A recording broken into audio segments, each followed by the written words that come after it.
Hi friends, Dr. Ben, not a real doctor here. Let's talk hip mobility.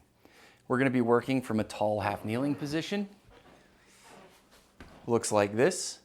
A lot of you will probably know this as a lunge or a split squat. Just holding the position, MovNat calls it a tall half kneeling. We're going to be using this to build a little hip mobility.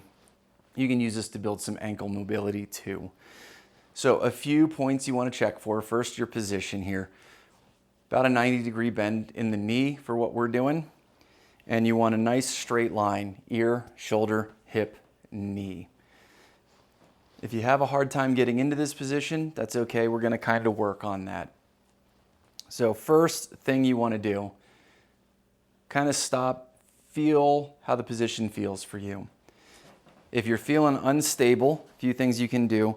Right now I'm about pelvis width. So this foot is right pelvis width, this knee's directly under my left pelvis. If you're feeling real wobbly, having a hard time maintaining the position, you can walk that foot out. A wider base of support will make you more stable. So that's the first thing you can do. If you're like, Ben, this is way too freaking easy, well, you can go narrower, all right? And if you really want to make it challenging, you can do it on a balance beam. I have a little round 2-inch wooden balance beam that makes this quite a bit more challenging. So that's step one there.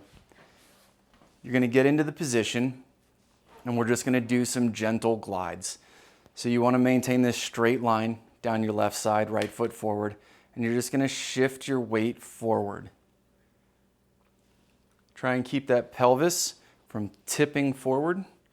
All right, you're going to, as you slide forward and this hip extends, as this lower leg goes back behind your hip, that's hip extension. If you're lacking hip extension, what's going to happen is your pelvis is going to rotate to make up the difference. We don't want to let that happen.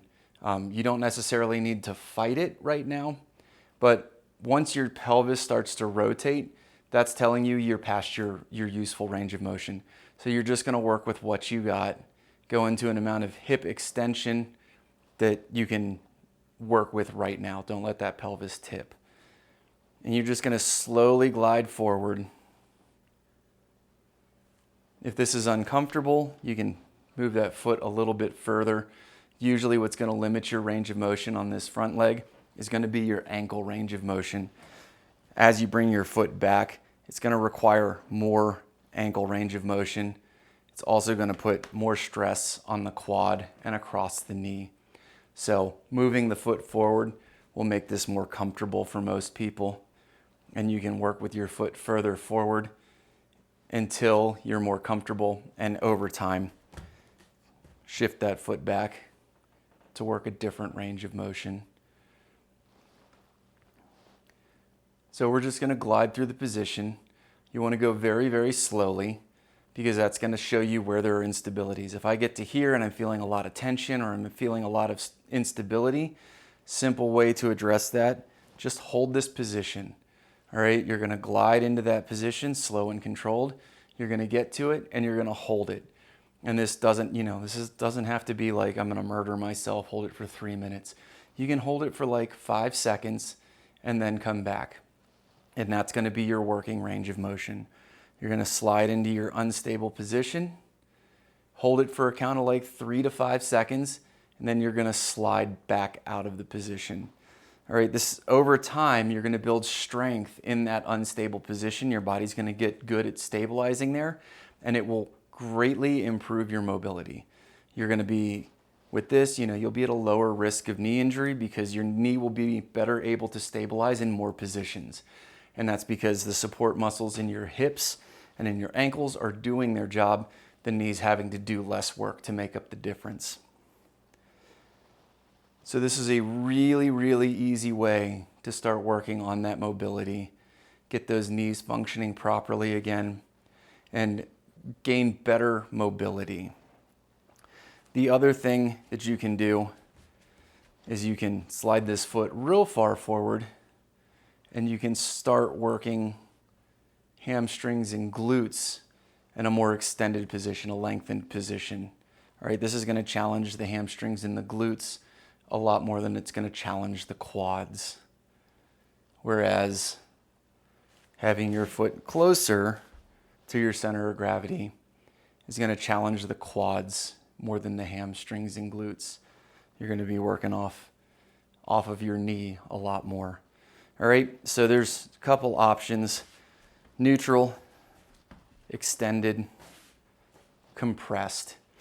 Now, if you want to work on this hip extension a little bit, what you're going to do is instead of bending your front knee, you're just going to keep this tall position and you're going to drive your pelvis forward. Okay, and you're going to do this by contracting your hamstrings and your glutes on your support knee, right? If you're not sure what that feels like or how to do it, what you want to do is put your hand down here on your hamstrings or your glutes so you can feel the muscle contract as you're driving your hip backwards.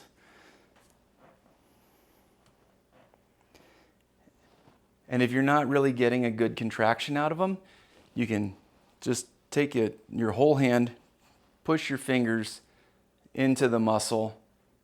That muscle will respond to the pressure and contract harder, okay? And that's gonna help you work on getting these muscles to build hip extension, where your upper leg bone is actually behind your hip rather than tilting your pelvis. All right, that's going to allow you to use these big muscles to drive you forward while you're walking, rather than kind of falling forward and catching yourself or shuffling with your upper body. Put those big muscles to work for you. That's what they're for. All right, so you can just practice this to get those muscles, again, used to extending your hip. So there's a few things for you to play with. You can move around, try things out. I'll put together a more structured workout with this whole concept here in the near future for you guys. But these are the core concepts that you can start playing with, explore on your own. I think it's good to explore in an unstructured way and kind of get a feel for your body. If you have any questions, hit me up in the comments down below. If you like the video, smash that thumbs up. Share the video with someone you think could benefit from it. And if you haven't already subscribed, please consider subscribing. Thanks, guys. Love you. See you next time.